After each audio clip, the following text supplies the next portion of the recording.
नमस्कार, mission genius mind से संजीव मलिक। दोस्तों, हमारा ये वीडियो धन कमाने को लेकर जो फीलिंग्स होती हैं धन कमाते हुए, इस टॉपिक पर है। तो धन जो है वो दुआओं के साथ कमाना चाहिए। इस टॉपिक पर लोगों ने कुछ पहले भी बोला था कि धन कमाने के पीछे जो टेंडेंसी है, इसके बारे में आप थोड़े अपनी बात बताइए, क्योंकि धन कमाते हुए लोग तरह तरह के ऐसे ऐसे कर्म कर जाते हैं जिसका भुगतान करते हुए बहुत बहुत झेलना पड़ता है। मैंने कितने ही लोगों के पास्ट लाइफ के जो केसेस सोल्व किए हैं, उसमें जब देखने में आया कि जैसे इस जीवन में कोई बहुत बड़ा फाइनेंशियल लॉस हो गया, यानी पैसे का 50 लाख का, 1 करोड़ का, 2 करोड़ का, 5 करोड़ का घाटा हो गया और कंपनियां बंद हो गई, फैक्ट्री बंद हो गई, या किसी बिजनेस पार्टनर ने धोखा दे दिया, या कोई मशीनरी फेल हो गई, या कोई किसी लोगों ने मिलकर जो है चीट कर डाला। ऐसे अनेक अनेक किस्से जो है देखने में मिलते हैं जहां पर लोग स्ट्रगल कर रहे हैं पैसे के लिए। तो उनके जब पीछे जाकर देखा तो ये पाया कि ये ऐसा होता क्यों है। अधिकतर जगह पर 99% केसेस में यही था कि वही लोग, इनके अपने ही इन लोगों ने किसी ना किसी को धोखा दिया था, चीटिंग की थी, लोगों के साथ अलग अलग तरह के साथ उनकी बद्दुआएं ली थी, उनके साथ अलग अलग ढंग से चीट किया था, उनको लूटा था। यही लोग आकर उनको डायरेक्टली और इनडायरेक्टली जब लूटते हैं, जब कुदरत का न्याय होता है ना, वो सारे के सारे आपकी सारी लिमिट्स को क्रॉस कर देता है। फिर आप जितना मर्जी रोते रहें, चीखते रहें। आज हमें लगता है कि ये व्यक्ति इतना दुखी है, हे भगवान तूने इतना अत्याचार क्यों किया। इसमें भगवान का क्या लेना देना है? आप ही के अपने कर्म हैं जब वो सामने आते हैं। इसलिए धन कमाना जो है वो दुआओं के साथ कमाना, इस बात को बहुत अच्छे से याद रखना।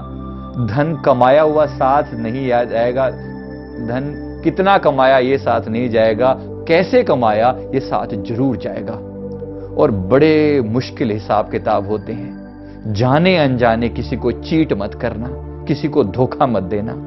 इसमें मैं अलग अलग तरह की कुछ थोड़ी सी बातें शेयर कर दूं। एक व्यक्ति ने पिछले जन्म का जब हमने रिकॉर्ड देखा, आज उसके ऊपर करीब 40 लाख के करीब उसको रिसेंटली घाटा हुआ। उसका हमने जब पास्ट लाइफ में जाकर देखा, उसने एक व्यक्ति पिछले जन्म में उसने क्या किया, एक व्यक्ति की दुकान थी, उस दुकान के बगल में उसने अपनी नई दुकान खोली और उसको लोगों को चीट कर करके, धोखेबाजी की, ये नकली माल बेचता है, उसके प्रति नेगेटिव कर करके अपने प्रति पॉजिटिव कर करके लोगों को अट्रैक्ट करने लगा और खूब पैसा कमाया। अब सोचिए, अगर कुदरत के न्याय पर जाएं, वो कहते हैं कि कुदरत किसी की मां नहीं है। जब हिसाब किताब पर आती है ना, तो फिर उसके अपने रूल्स चलते हैं। तो अब इस केस में चीट किया उसने, और अगर लॉजिकल तरीके से कुछ करता, ढंग से करता, प्रार्थना करके करता, शायद जिंदगी में कभी ऐसी परेशानी ना आती।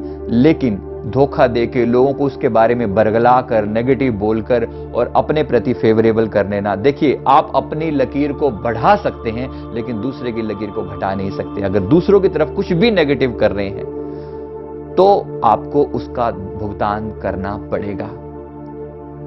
इसी तरह से मैंने एक दूसरे व्यक्ति का बता दूं कि उसने जो है दूसरे के खेत का कुछ हिस्सा कब्जे में कर लिया था। पिछले जीवन में दूसरे के खेत का कुछ हिस्सा कब्जे में कर लिया था। तो बढ़ाते बढ़ाते, यहां दीवार थी, रात के रात गया और उसके अपने खेत की जो मेड़ होती है, जो किनारा होता है, उसको बढ़ाकर दूसरे के खेत का कुछ पार्ट ऑक्यूपाई कर लिया। वो बेचारा दीनहीन था, कमजोर सा था। लेकिन याद रखिए, कमजोर के साथ पूरी पृथ्वी है, पूरी कायनात है, पूरी कुदरत है, परमात्मा के अपने रूल्स हैं।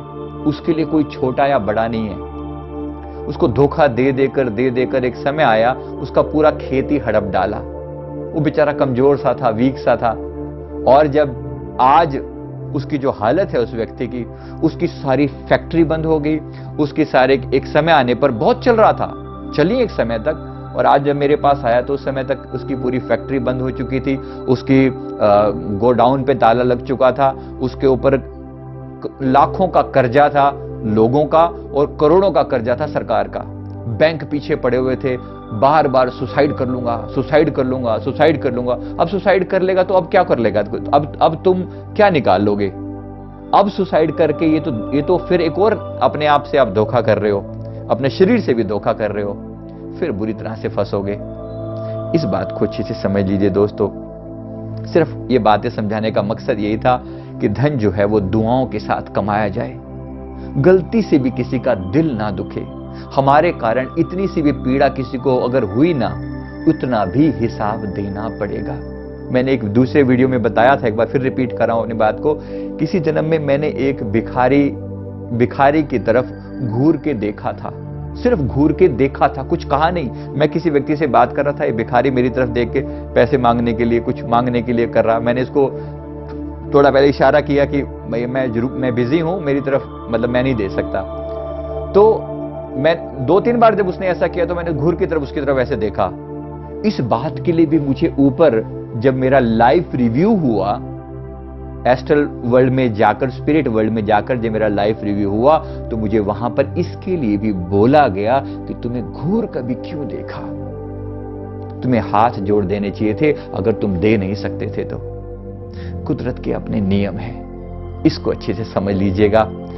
जब धन किसी भी बद्दुआओं के साथ कमाया जाता है, उसी धन से ही हम अन्न लेकर आते हैं, उस अन्न से फिर हम उस अन्न को खाते हैं, तो उस अन्न को खाने से फिर हमारा मन बनता है और वैसे ही संस्कार पैदा होते हैं। याद रखिए, कैसे कमाया उसका प्रभाव बड़ी दूर तक जाता है।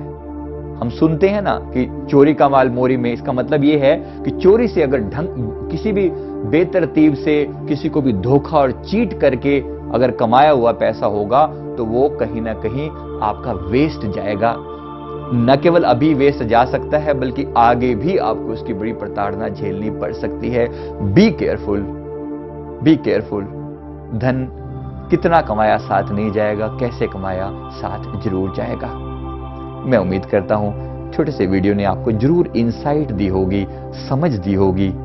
कोई भी ऐसी चीटिंग कर रहे हैं तो प्लीज समझ जाएं और कुदरत के नियम के हिसाब से अपने आप को सुधारते हुए, जिसको जो देना है आपकी जेब से चला जाए तो भी आप परेशान मत होइए, लेकिन किसी का अपने पास लेकर रखिए मत, क्योंकि चुकाने के लिए उतनी ही देर होगी, उतना ही ज्यादा आपको झेलना पड़ेगा, उतना ही दर्द झेलना पड़ेगा जितना आपने किसी को दिया। और आपकी मुक्ति में ये सबसे बड़ी रुकावट है आपके कर्म बंधन। लोग कहते हैं मैं इस जीवन में मुक्त होना चाहता हूं। मुक्ति तो तब मिलेगी ना जब ये कर्म बंधनों से मुक्त होगे, और कर्म बंधनों से आपका अपने अंदर का थोड़ा सा लोभ नहीं छोड़ पा रहे, तो कर्म बंधनों से मुक्त कैसे हो पाएंगे? कबीर साहब जी ने एक जगह कहा था कि खुद लुट जाओ लेकिन किसी को मत लूटो। अगर तुम लूट सकते हो तो इट्स ओके। कोई हमें लूट कर लेकर जा रहा है ना, कहां तक लेकर जाएगा? कुदरत के न्याय के सामने किसी की दाल नहीं गलती। Be careful. बस इतना ही छोटा सा मैसेज था। इस वीडियो को लाइक करें, शेयर करें, कमेंट करें, हमारे चैनल को जरूर सब्सक्राइब कर लें। Thank you very much. Thank you.